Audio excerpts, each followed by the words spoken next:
Électricité, notion de tension électrique.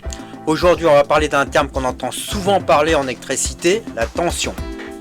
Si vous avez déjà entendu parler de volt ou vu des indications de tension sur un chargeur de téléphone, sans bien comprendre ce que ça signifie, cette vidéo est faite pour vous. Qu'est-ce que la tension en électricité? La tension, c'est un peu comme la pression de l'électricité. Imaginez un tuyau d'eau. Si vous augmentez la pression dans le tuyau, l'eau sortira plus fort. La tension, c'est pareil, mais pour les électrons dans un circuit électrique, elle pousse les électrons pour qu'ils se déplacent dans les fils et alimentent nos appareils. Comment ça marche? En fait, la tension est ce qui donne l'énergie aux électrons pour circuler. Plus la tension est élevée, plus les électrons ont de force pour traverser le circuit. Par exemple, une pile de 1,5 volts a une tension faible, alors qu'une prise de 230 volts, comme celle qu'on a à la maison, a une tension bien plus élevée. À quoi ça sert? La tension est essentielle parce que sans elle, il n'y aurait pas de mouvement d'électrons, donc pas d'électricité. C'est elle qui fait fonctionner nos appareils.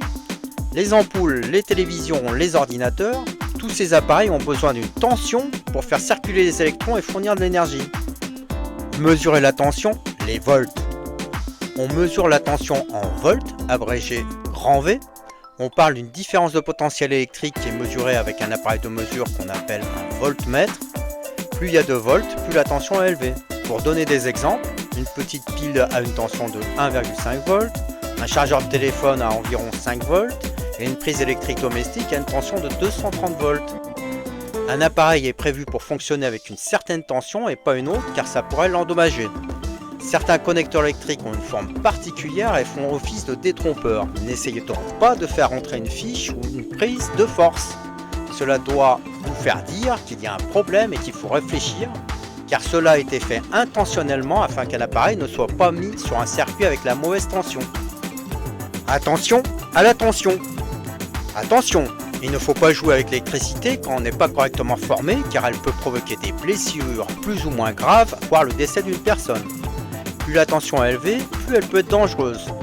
Déjà, une tension de 50 volts est considérée comme dangereuse. On peut imaginer cela comme une chute d'eau, plus elle est haute et plus l'eau aura de force. Les appareils domestiques sont conçus pour fonctionner en sécurité avec 230 volts, car les parties électrifiées sont protégées avec un isolant électrique qui protège les utilisateurs. Attention, des tensions plus élevées, comme dans certaines lignes électriques, peuvent être très dangereuses si on les touche. D'ailleurs, lorsqu'un câble d'une ligne à haute tension touche le sol et qu'il est toujours sous tension, il ne faut surtout pas s'en approcher et appeler soit les pompiers, soit la police. De toutes les façons, ces numéros sont interconnectés et suivant les cas, l'appel sera dirigé vers le bon service.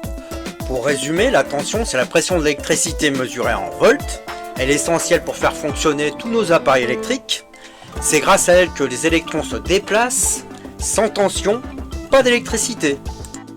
Merci d'avoir suivi cette vidéo. Si vous avez aimé, n'hésitez pas à liker et à vous abonner pour en savoir plus sur les technologies qui façonnent notre avenir.